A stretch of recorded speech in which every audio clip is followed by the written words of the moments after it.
এরা ভুলে যাচ্ছে যে একটা যে ভাষা, বাংলা ভাষা, এই ভাষার কারণে একটা আলাদা রাষ্ট্র তৈরি হয়েছে। 25 কোটি মানুষ যারা পৃথিবীতে এই ভাষা বলেন, আমাদের এই বাংলা থেকে এই ভাষায় এখনো দুটো রাষ্ট্রের জাতীয় সঙ্গীত এই ভাষায় লেখা। ভাষা কোনো টেরিটরি হতে পারে না, ভাষা মানুষের প্রকাশের জায়গা।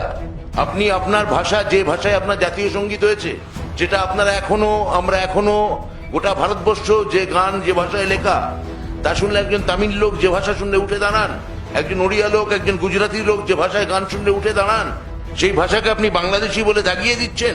আপনি বলতে চাইছেন যে এই ভাষার কারণে যে যে আন্দোলন হয়েছে, কোনো ধারণা আছে আপনাদের? সারা ভারতবর্ষ এই ভাষা, সারা পৃথিবীতে এই ভাষা সম্মানিত। মাতৃভাষা বলে নয়, এই ভাষা ইউনেস্কো দ্বারা স্বীকৃত এবং পৃথিবীর প্রথম 7টা ভাষার মধ্যে এই ভাষাকে অন্যতম হিসেবে গণ্য করা হয়।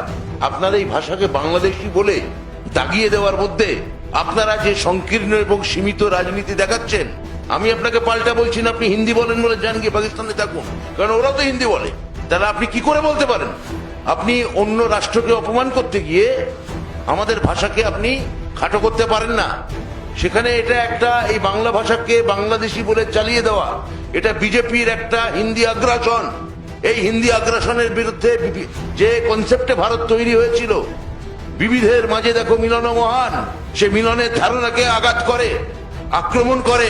একটা এক ভাষা, এক ধর্ম, এক দেশ, এই তত্ত্ব আমাদের উপর চাপিয়ে দিতে চায়।